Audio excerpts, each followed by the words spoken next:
बिस्मिल्लाहिर्रहमानिर्रहीम। अस्सलाम वालेकुम नाज़रीन, आप यूट्यूब चैनल देख रहे हैं। मैं इमरान खान हूँ। रोला पड़ गया इमरान खान साहब के बेटों के इंटरव्यू का। दोनों बेटों ने, सलमान ने और कासिम ने इंटरव्यू दिया है और ये इंटरव्यू जो है वो आलमी सतह के ऊपर पजीराई हासिल कर रहा है। इसके क्लिप्स बहुत ज़्यादा वायरल हो रहे हैं सोशल मीडिया के ऊपर। रोला पड़ गया इमरान खान साहब के बेटों का और साबिक एहलिया जमायमा खान का। अब जमायमा को लेकर, इमरान खान साहब के बेटों को लेकर सोशल मीडिया पे रोला तो पड़ा है, लेकिन इसका प्रैक्टिकली कोई फ़र्क पड़ेगा या इमरान खान साहब के बेटे जो कोशिश कर रहे हैं अमली तौर पे उसका कोई फ़ायदा होगा? तो देखें, फ़ायदा होता है या नहीं होता, क्योंकि वो इमरान खान के बेटे हैं तो उन्हें कोशिश तो करनी है और उन्हें करनी चाहिए। और ख़ास तौर पे उस वक्त जब उन्हें नज़र आ रहा है कि पाकिस्तान के अंदर एक ऐसा रजीम है जो उनके वालिद को किसी सूरत छोड़ना नहीं चाहता। इस वक्त की जो पाकिस्तान की मिलिट्री एस्टेब्लिशमेंट है, उन्हें अपनी बका नज़र आती है इमरान खान साहब की बका के बगैर। यानी वो ये समझते हैं कि अगर इमरान खान है तो हम नहीं है, और अगर हमने बचना है तो हमें इमरान खान से बचना है। तो उस वक्त इमरान खान साहब के बेटों की जिम्मेदारी बहुत बढ़ जाती है। और जब उन्होंने ये देखा कि उन्हें बाहर निकालने की जितनी कोशिशें पाकिस्तान में हो रही हैं वो कामयाब नहीं हो रही, तो उसके बाद अमली तौर पे उनके बेटे भी अब कोशिश करना शुरू हो चुके हैं। इन्होंने एक इंटरव्यू दिया है और ये जो इंटरव्यू है, मॉर्गन को इन्होंने इंटरव्यू दिया और जो इंटरव्यू के आम नुकात हैं वो मैंने लिखे हैं। बड़ी आम बातें इन्होंने की हैं, वो मैं आपके साथ शेयर कर देता हूँ। इमरान खान साहब पे भी कुछ जो क्लिप्स हैं वो चलाए मॉर्गन ने, क्योंकि इससे पहले उन्होंने इमरान खान साहब का भी इंटरव्यू किया था और कुछ तारीफ़ें भी की इमरान खान साहब की। उनके माजी के क्लिप्स चलाए, बेटों के मुताल्लिक भी, उनके जान के खतरे के मुताल्लिक भी, और फिर उनके बेटों ने जो कहा वो मैं आपको बता देता हूँ। एक तो उन्होंने कहा जी कि हम यूके में, यानी बरतानिया में और अमेरिका में सियासतदानों और सहाफ़ियों से हम ये चाहते हैं कि ये जो इंसानियों की बदतरीन और लातादाद खिलाफ वर्जियाँ हो रही हैं, इस पर वो आवाज़ उठाएं। और ये तशद्दुद के मुख्तलिफ तरीके अपना रहे हैं। ये सिर्फ इंसानी हकूक़ नहीं बल्कि जमहूरियत का भी एक मसला है। पाकिस्तान की अवाम ने वोट दिया और मकबूल तरीन लीडर को वोट दिया है। 25 करोड़ पाकिस्तानियों का ये हक है कि उनकी बात सुनी जाए। ये वो सवालात के जवाब में ये बातें कर रहे हैं। ज़्यादा देर तक इमरान खान साहब के जो बेटा है, जिसकी दाढ़ी है चेहरे पे, कासिम उसका नाम है, वो ज़्यादा देर बात करता रहा, कासिम खान। और जो सलमान खान है वो क्लीन शेव है और वो कम बात करता रहा, लेकिन ज़्यादा बातचीत जो है वो कासिम ने की है। अच्छा, ट्रंप के लिए पैगाम ये है कि ट्रंप के हवाले से सवाल पूछा गया। अब ट्रंप तगड़ा आदमी है और वो रोल प्ले कर सकता है, इमरान खान के साथ उसके ताल्लुकात भी हैं। तो इस पर उन्होंने कहा जी ट्रंप फ़र्क डाल सकता है।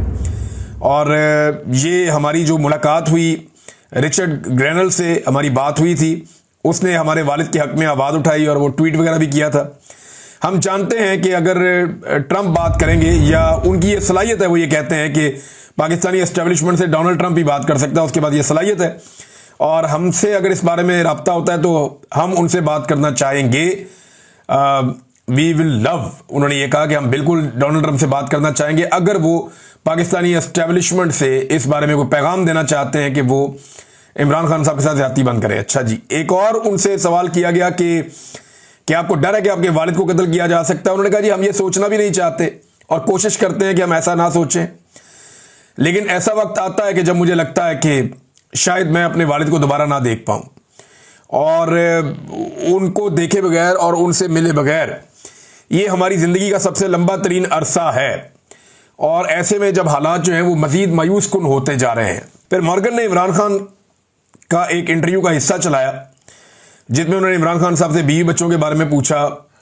तो इमरान खान ने कहा कि मेरी बीवी और बेटों से मेरी बात होती है, मेरे बेटे बहुत फिक्रमंद रहते हैं। ख़ास तौर पर उन्होंने बताया जब उन्हें गोलियां लगी उसके बाद जब वो अस्पताल पहुंचे तो उन्होंने अपने बच्चों से बात की। तो मेरा बड़ा बेटा, उसके बारे में वो कह रहे हैं, वो शुरू से ही हसास है और उसने मुझे कई बार मना किया कि आप पॉलिटिक्स को छोड़ दें, और मुझे महसूस होता है कि, लेकिन मैं ये कहता हूँ इमरान खान साहब की सोसाइटी में भी आपकी जिम्मेदारी होती है। दो तरीके हैं ज़िंदगी जीने के, आप अपनी मर्जी की जी लें, अपने लिए जी लें, या लोगों के लिए जी लें। सोसाइटी को आप डिलीवर करें जो आपके ऊपर एक कर्ज होता है ह्यूमन बीइंग होने के नाते। तो इमरान खान साहब ने ये दूसरा तरीका अपनाया हुआ है। उनके बेटे ने भी ये कहा कि इमरान खान बहुत आसान ज़िंदगी गुजार सकते थे, लेकिन उन्होंने अपने मुल्क के लोगों के लिए मुश्किल रास्ता चुना है। फिर उन्होंने इमरान खान साहब से पूछा, पुराने इंटरव्यू में वो मॉर्गन बता रहा है कि मैंने इमरान खान साहब से पूछा और वो चलाया उसने क्लिप इमरान खान साहब का अपने इंटरव्यू में, कि आपको जनाब मौत का खौफ या आपको असैसिनेट किया जा सकता है? तो उन्होंने कहा मैं 16 जमातों के खिलाफ तनहा लड़ रहा हूं। सियासत में जब आया तो अपना मौत का खौफ खत्म करके आया था, क्योंकि मैं पूरे स्टेटस को के खिलाफ आया, करप्शन के खिलाफ आया, और आधा वक्त पाकिस्तान में फौज ने और आधा वक्त दो खानदानों ने हुकूमत की है। मैं इन दो खानदानों के खिलाफ आया था। पाकिस्तान आने के हवाले से जब सवाल किया गया इमरान खान साहब के बेटों से, तो उन्होंने कहा जी कि हम बिल्कुल पाकिस्तान जाना चाहते हैं और जो कुछ कर सकते हैं वो हम करना चाहते हैं अपने वालिद के लिए।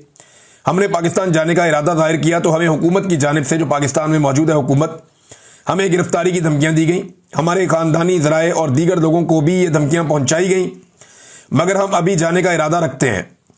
और साथ ही उन्होंने कहा जी वीज़ों के लिए हमने दरखास्तें दायर कर दी हैं पाकिस्तान की एम्बेसी को, और जवाब हमें अभी तक नहीं मिला, देखते हैं क्या होता है। फिर एक और जगह उन्होंने कहा जी हम ज़रूर जाएंगे पाकिस्तान, कोई पसंद करे या ना करे देखी जाएगी, यानी देखते हैं फिर जो भी होगा।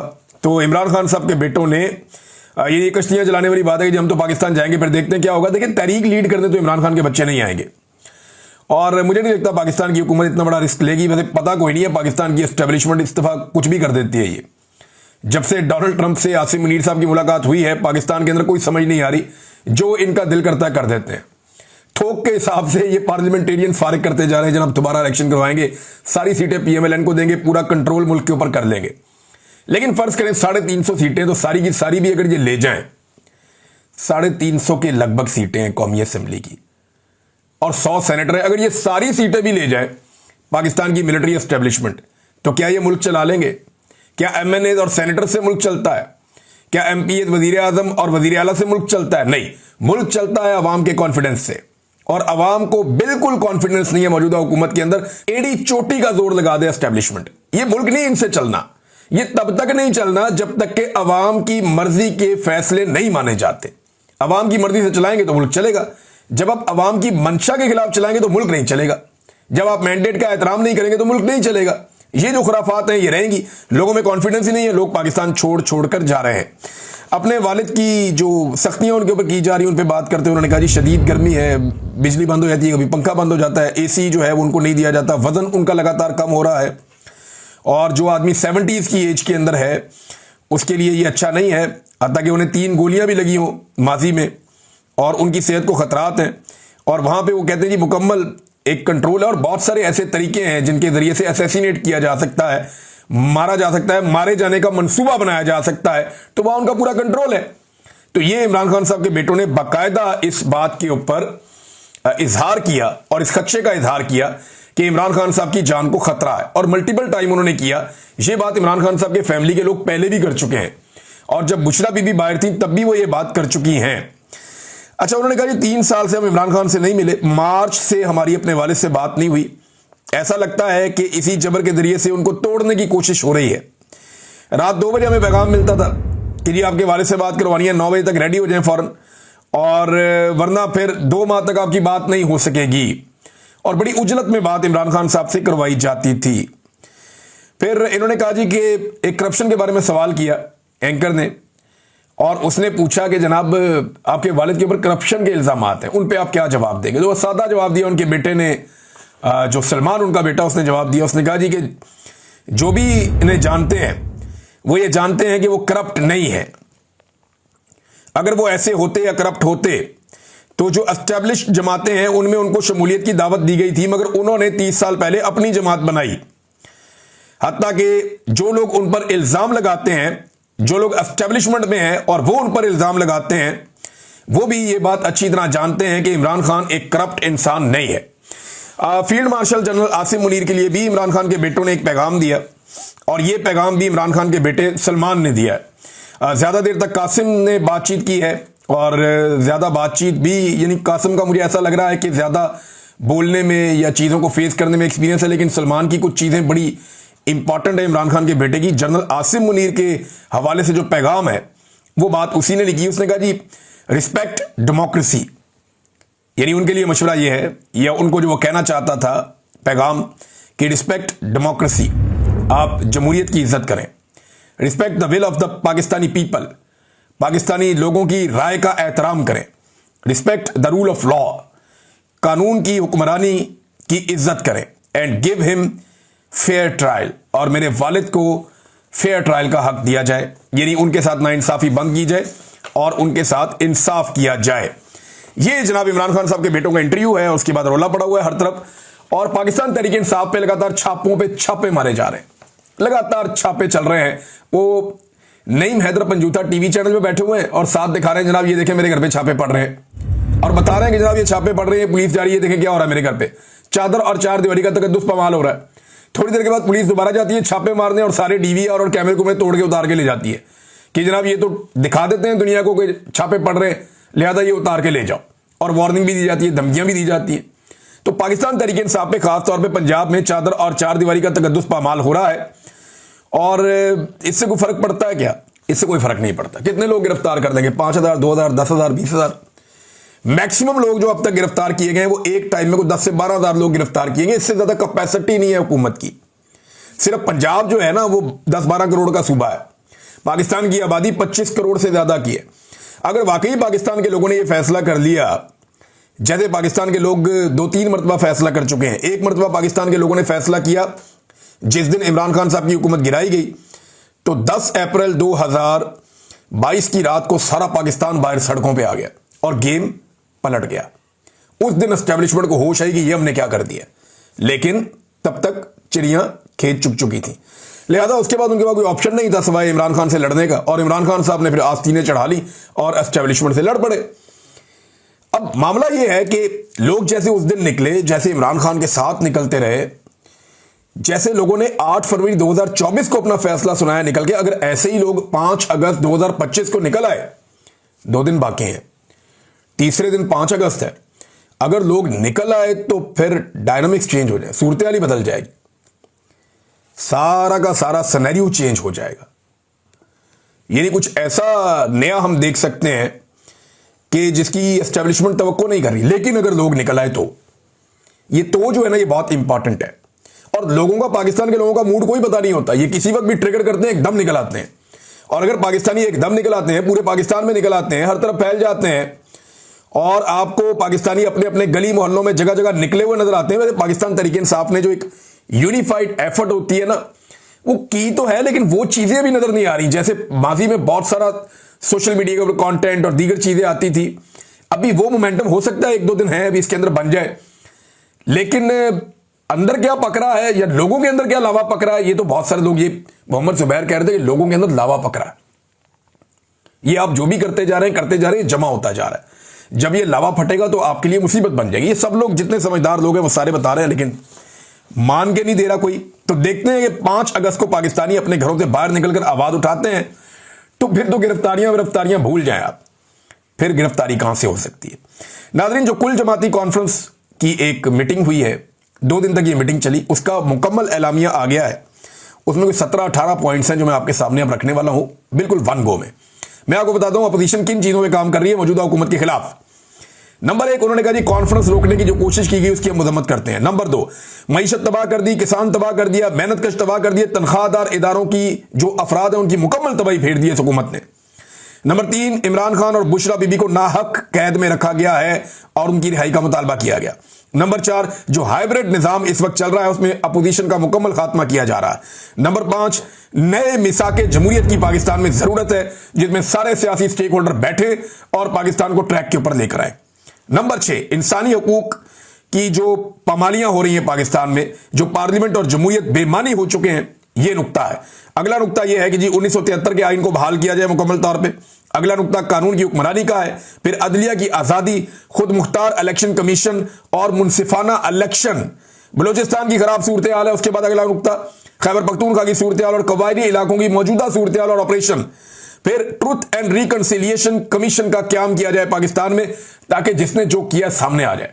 वैसे ये जब भी होगा ना तो सबसे ज्यादा गुनाह मिलिट्री एस्टेब्लिशमेंट के निकलेंगे पाकिस्तान में, उनसे ज्यादा गुनाह, क्योंकि डिक्टेटरों ने तबाह किया है इस मुल्क को। फिर पानी की तकसीम का मामला है, वो भी इसमें उठाया गया, बड़ा इंपॉर्टेंट इशू है। इंतकामी कार्रवाइयों का तदारुक किया जाए जो की जा रही है लोगों के साथ। मीडिया की आजादी का एक नुक्ता इसमें उठाया गया। बैन अल-अक़वामी ताल्लुकात के हवाले से भी एक नुक्ता उठाया गया कि जिस तरीके से पाकिस्तान नीचे से नीचे ही चला जा रहा है, यानी पाकिस्तान को शायद परवाह नहीं है इस बात की, या समझ ही नहीं आ रही कि पाकिस्तान किस तरह डील कर रहा है। मैं आपके सामने भी रखूंगा, आप हैरान हो जाएंगे। खवातीन के हकूक पर भी बात हुई है। तो नाज़रीन, पाकिस्तान ने 4200 अशिया ऐसी हैं, ये खबर आ रही थी और मुख्तलिफ मीडिया ने इसको चलाया भी है। मैं वहीं से ये खबर आपको दे रहा हूं कि पाकिस्तान ने अमेरिका से इंपोर्ट की जाने वाली है जो चीजें अमेरिका पाकिस्तान को बेचता है, उनमें से 4200 ऐसी मसनूआत हैं जिन पे जो टैरिफ है वो बिल्कुल जीरो कर दिया। यानी अमेरिका से आने वाली 4200 ऐसी मसनूआत हैं जिन पे पाकिस्तान ने टैरिफ जीरो कर दिया। यानी आप पाकिस्तान में चीजें भेजें, हम बिल्कुल उसके ऊपर टैक्स नहीं लगाएंगे, ताकि अमरीकी मसनूआत पाकिस्तान में आकर ज्यादा बिके। फिर अमरीकी तेल खरीदने का फैसला कर लिया, वो 7-8 गुना दूर से जाके तेल लेकर आएंगे, बजाय इसके अपने करीब से तेल खरीदते ही तो ऐसे ही अपने मोहल्ले की दुकान छोड़ के आप दूसरे शहर जाएं और वहां से डबल रोटी और अंडे लेके आ जाएं। तो ये वाला काम इन्होंने किया कि ये 7 वाली दुकान छोड़ के वो जा रहे हैं शहर के एंड पे या दूसरे शहर में जाके वहां से अंडे डबल रोटी लेकर आ रहे हैं। वो जितने का अंडे डबल रोटी नहीं है उतने का तो उसके ऊपर वो खर्चा हो जाएगा। बहरहाल खर्चा तो बढ़ना ही बढ़ना है क्योंकि अमेरिका को खुश करना है। फिर पाकिस्तान पे जो अमेरिका ने टैरिफ लगाया वो 19% का लगा दिया, डायरेक्ट लगा दिया, कोई माफी नहीं, 19% का टैरिफ है। हमने जीरो कर दिया, उन्होंने 19% कर दिया। मादनियात भी हम दे रहे हैं, हमारा तेल भी वो निकाल रहे हैं, पता नहीं कहां है वो, लेकिन तेल निकाल रहे हैं। और इसके अलावा अमरीकी तेल भी हम खरीद रहे हैं। और फिर सारे मिलकर कहते हैं ये कामयाब मुआहदा है।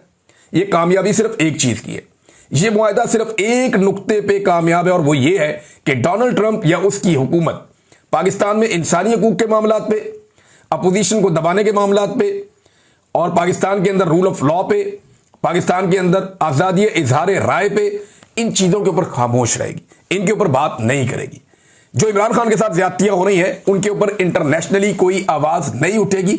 बस यही एक पाकिस्तान की मिलिट्री एस्टेब्लिशमेंट और मौजूदा रिजीम के सारे स्टेक होल्डर्स की एक ये कामयाबी है। पाकिस्तान के लिए इसमें क्या है, नजर ही कुछ नहीं आ रहा पाकिस्तान के लिए इसमें कुछ। यानी इसके अंदर क्या है, 4200 अमरीकी मसनूआत पे हमने दरामदात पे टैरिफ जीरो कर दिया है, जो हम मंगा रहे हैं उस पर टैरिफ हमने जीरो कर दिया। अमेरिका को फायदा ही फायदा और पाकिस्तान का 19%। ये तो एक जैसे ताल्लुकात नहीं है, ये तो अलग अलग चीजें हैं। और नाज़रीन एक और खबर मैं आपके सामने रखता हूं कि एक ट्वीट में देख रहा था मरियम नवाज का, एक जगह को मजमा लगा हुआ था और वो एक बंदा इंटरव्यूज कर रहा था कुछ नून लीग के लोगों को इकट्ठा करके, तो वो नून लीग की तारीफें कर रहे थे कि जनाब यहां सारे नून लीगी हैं, मरियम ने ये कर दिया तो वो कर दिया, थे हंज करता थे हुंज करता। देखें जो हुकूमत ही जाली है वो जो मर्जी करे, उसके क्रेडिट पे कुछ भी नहीं आ सकता कि हुकूमत ही जाली है। भाई अगर आपको लाकर जबरदस्ती बिठा दिया गया और बैठ के आपसे कोई अच्छा काम ले लिया गया तो इसका मतलब ये तो नहीं है कि आपकी हुकूमत लेजिटिमेट हो जाएगी। अब ये इतने तरसे हुए अपनी तारीफ सुनने के लिए, इतने तरसे हुए अपनी तारीफ सुनने के लिए कि मरियम नवाज ने ट्वीट करके पूछा कि ये जगह कहां पे है, को मुझे बता सकता है ये जगह कहां पे है। आप अंदाजा करें ये इतने तरसे हुए, उन्हें खुद यकीन नहीं आ रहा कि अवाम उनकी तारीफ कर सकती, क्योंकि उनको औकात पता है। और अगर उन्हें थोड़ा सा भी यकीन होता तो इमरान खान को छोड़ते। चले इमरान खान को नहीं छोड़ते, कम से कम यास्मीन राशिद साहबा को तो छोड़ते। ये कितने जालिम लोग हैं, ये कितने जालिम लोग हैं कि एक खातून को जिनकी उम्र 70 साल से ज्यादा है और वो कैंसर की पेशेंट हैं, वो बीमार हैं, उन्हें ऑक्सीजन की जरूरत पड़ती है, और ये वही खातून है जिसने पूरे खानदान के ऊपर एहसान किया हुआ है, नवाज शरीफ को और पूरे खानदान को अस्पताल में एडजस्ट किया हुआ था, सबको मेडिकल फैसिलिटीज दी हुई थी, सबका ख्याल रख रही थी। ये वही मां है और उसको इन्होंने इस वक्त जेल में बंद किया हुआ सिर्फ इसलिए कि उसका इलेक्शन चोरी किया है इन्होंने। ये उसका सामना नहीं कर सकते, उसके सामने आने से डरते हैं, लिहाजा उस औरत को सामना करने से बजाय ये उसको जेल के अंदर डाले हुए हैं और उसकी जिंदगी से खेल रहे हैं। कैसे बेशर्म लोग हैं। अगर इनमें थोड़ी सी भी मकबूलियत होती या थोड़ी सी भी शर्म होती तो ये कम से कम यास्मीन राशिद साहबा को जरूर छोड़ देते, लेकिन इनके पास एतमाद ही नहीं है, ये डरे हुए हैं। और एक और खबर नाज़रीन मैं आखिर में आपको बताऊं कि बहुत तेजी से यूरोपीय ममालिक फलस्तीन को तस्लीम करने की तरफ राग़िब हो रहे हैं। ये जो एक भूख का मसला फलस्तीन में आया, गाजा में आया, उसने पूरी दुनिया को झंझोड़ के रख दिया, हिला कर रख दिया। पाकिस्तान ने इस पर कोई बात नहीं की है सच, लेकिन जर्मनी ने, फ्रांस ने, बेल्जियम ने और स्पेन ने फिजाई इमदाद जो है वो गाजा में गिराई है, और बहुत बड़े बड़े पैकेजेस जो हैं वो गाजा के अंदर मुख्तलिफ इलाकों के अंदर उन्होंने ड्रॉप किए ताकि लोग उन्हें खाएं। और बहुत सारे लोग भूख से वहां शहीद हो गए, जिनकी तादाद 150 से 200 के दरमियान बताई जाती है गुज़िश्ता चंद दिनों में। फाकों की नौबत आ गई लोगों के लिए, पीने का पानी नहीं है, खाने के लिए कुछ नहीं है, बच्चे ग़िज़ाई किल्लत का शिकार हैं, बिलखते हुए फौत हो रहे हैं। ये हालात हैं गाजा के अंदर, और रोज़ाना की बुनियाद पर उनका कत्लेआम भी किया जा रहा है। अब यह भी इतला आ रही है कि यूरोपीय ममालिक बहुत तेज़ी से फ़लस्तीन को तस्लीम करने की तरफ राग़िब हो रहे हैं। यानी फ्रांस ने, जर्मनी ने, इंग्लैंड ने, ऑस्ट्रेलिया ने, कनाडा ने और ममालिक ने जो है वो इस बारे में रजामंदी जाहिर की है और वो ऐलान करने जा रहे हैं। ये ममालिक कहते हैं कि अक़वाम मुत्तहिदा का जो सेशन आएगा सितंबर के महीने में जो हर साल आता है, तो उसमें ये लोग फलस्तीन को तस्लीम कर सकते हैं।